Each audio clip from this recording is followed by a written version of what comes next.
Ousmane Sonko magistrat yi xaw ma la nag la mais ce n'est pas ça. yenn yi nañ ko éviter aussi di wax lu dul dëgg nañ ko bàyyi ci réew mi. Madiambal ci commentaire post bi mu def ci débat bi doxoon. c'est-à-dire suñu ñëwee sax sur ce fait là li muy wax di wax effectivement li Madiambal bind ci journalam am na benn journaliste bu toog ci plateau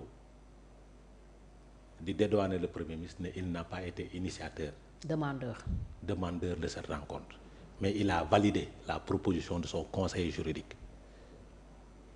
C'est le conseiller juridique qui a conseillé au Premier ministre de rencontrer l'UMS. Le Premier ministre l'a validé. C'est un journaliste moo toog joxe l'information. Donc on nous dit que Ousmane Sonko n'a pas été demandeur. Quand tu valides, tu es demandeur. Mais Madiambal n'est pas convoqué pour ça. Il n'a pas convoqué pour ça. Il a été convoqué sur pour son commentaire. Pour son commentaire sur l'affaire, sur le débat. Sur le débat public. sa gis-gis aussi ci communiqué wu CNRA mise en demeure bi mu def tey. Vous savez xam nga CNRA li mu war a def la war a def mais ba mu ko waree def du tey parce que c'est pas là seulement la TFM ñuy def ay dérives dans leur plateau di fa wax lu ëpp loolu. Y a de ces plateaux ici yoo xamante ni ils sont pro pouvoir. li ñuy yekk nit ñi kenn xamul nu mu mel dañuy tudd nit àgg ak moom foo xamante ni c'est déplorable et on ne voit pas CNRA mu ñëw taxaw def mise en demeure. est-ce que tu comprends damay reprendre léegi les propos d'Ousmane Sonko ba muy nekk opposition su nekkee opposition CNRA day def mise en demeure su nekkee pouvoir CNRA kenn du ko dégg. day gëm ce sont les propos d'Ousmane Sonko d'alors mais warul demee noonu suñu taxawee dans les principes. warul demee noonu warul ñu nekk ci réew boo xamante ne dafa am organe boo xamante ne dañ ko jox yenn pouvoir yi te mu bañ ko exécuter wala su koy exécuter day def parti pris waaw wala déet parce que nag am na ay chaînes yoo xamante ne soo leen dégloo li ñuy yekk nit ñi weñ su fa taxawee day dee mais kenn du leen wax. peut-être deful buzz comme ni. non j'ai dit c'est parce que xam nga une émission qui est très bien suivie. La première émission du Sénégal très bien suivie amul acteur politique bu fa bëggul toog pour tester sa taxawaay maintenant cette émission là suñu demee ba nit ñi mënuñu joxe seeni xalaat gis nga jàmbaar je vais te dire une chose quand tu es au pouvoir il faut accepter beaucoup de choses gis nga culture politique moo lay may nga nekk au pouvoir nangu dékku lu ne parce que l'opposition n'a que le verbe pour s'opposer maintenant soo nekkee pouvoir da ngay moytu di xaste soo nekkee pouvoir ba pare de surcroît nga nekk kilifa émission boobu ngay wax Khalil ñaata yoon la fa ministre toog lu mu déggul ministre Macky Sall lan lañ fa déggul ci plateau boobu surtout avec les événements de 2021 2024 est-ce que dégg nga leen ñu dugg dans des débats de personnes c'est-à-dire pour tout faire pour tirer sur déstabiliser la personne nit ki am na yenn propos yoo xamante ni soo koy tenir nga soo toppee nit ki ba mu sës li ngay bañ a wax te soo waxee sa biir wax na nga def erreur de communication sëñ bi nit ñi am nañ droit interpréter parce que nag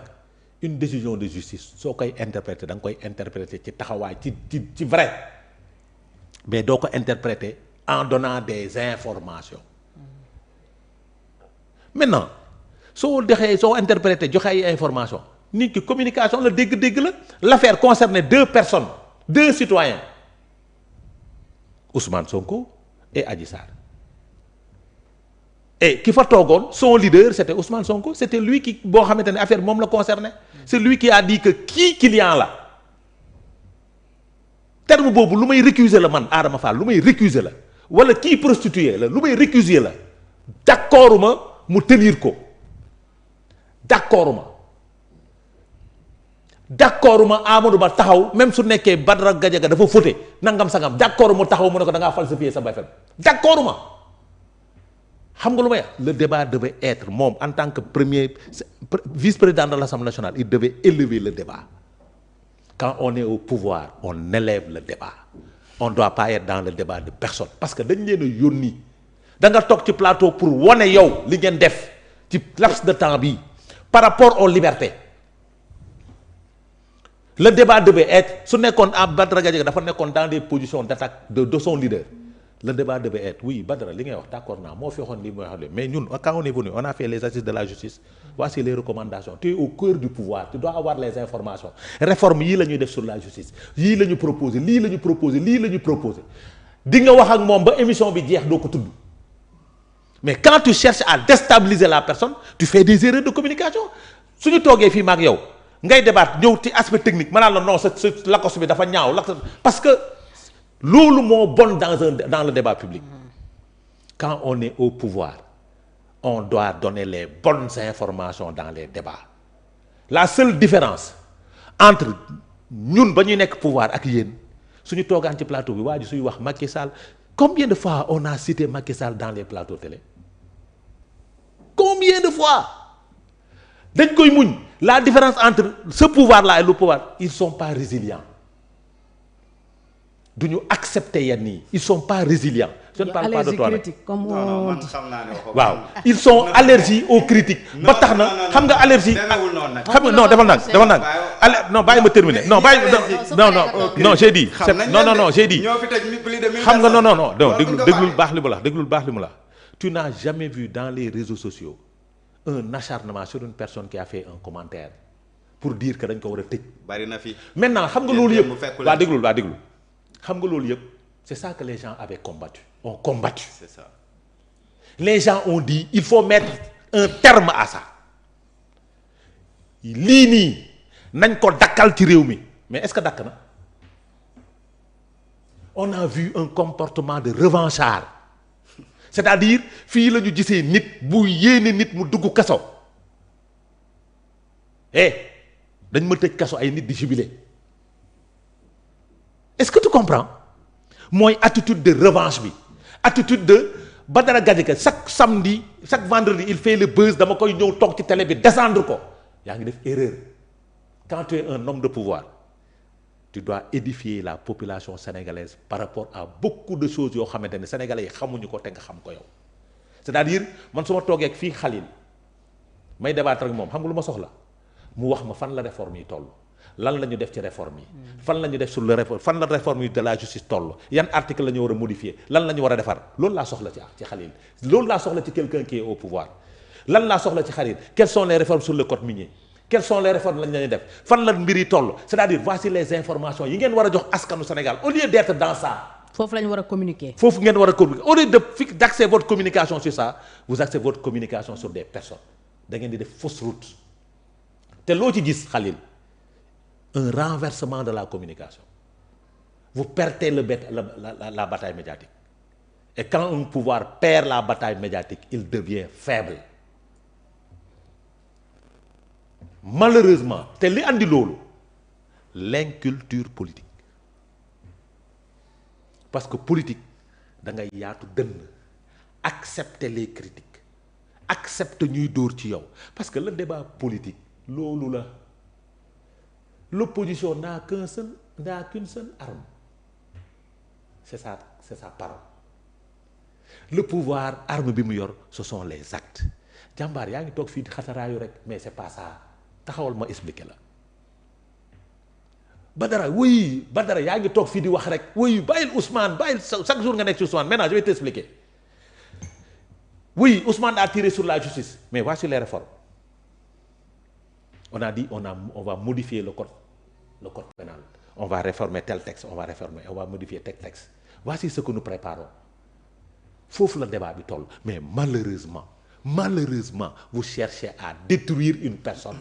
parce que lan la vous avez eu écho que il a falsifié son diplôme nangam sangam fa ngeen war fa jaar non déglul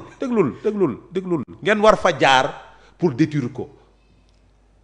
quand il est fort vous ne pouvez pas le détruire et vous l'essayez certains je ne dis pas toi vous l'essayez doo leen déglu nit ki li muy wax mais pour mon cas je prends l'exemple da ngay toog ñu ne la non yow yaa sàccoon 70 000 tu essaies de me déstabiliser mënoo ko parce que li nga may jiiñ duma ci lenn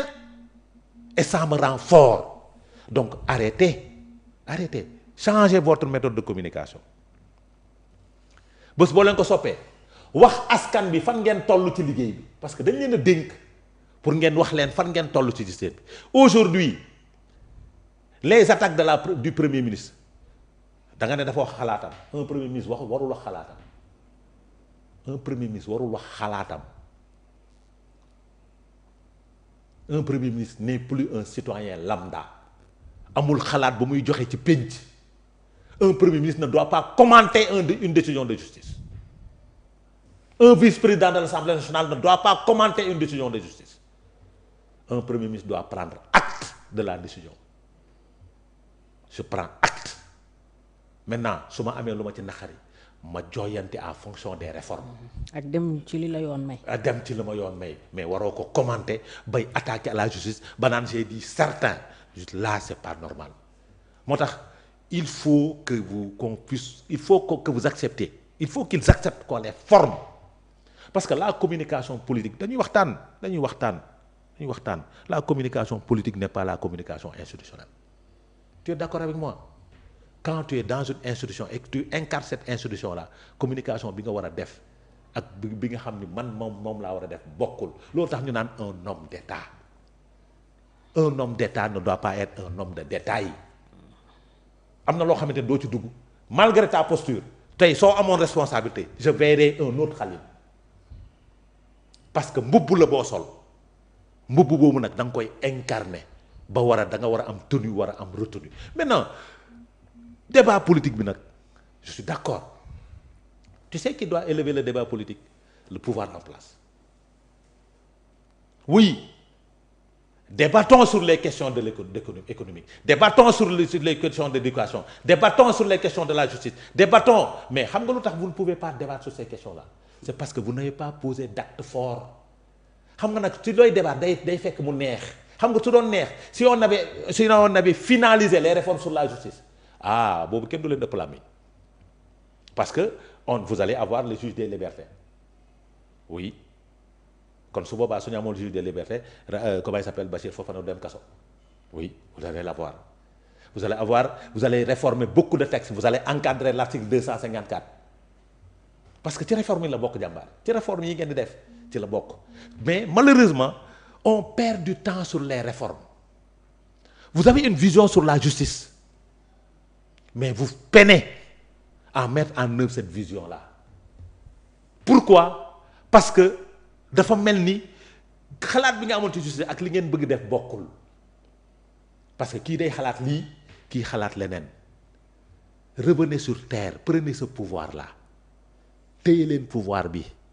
soo leen téyee pouvoir bi am comportement de pouvoir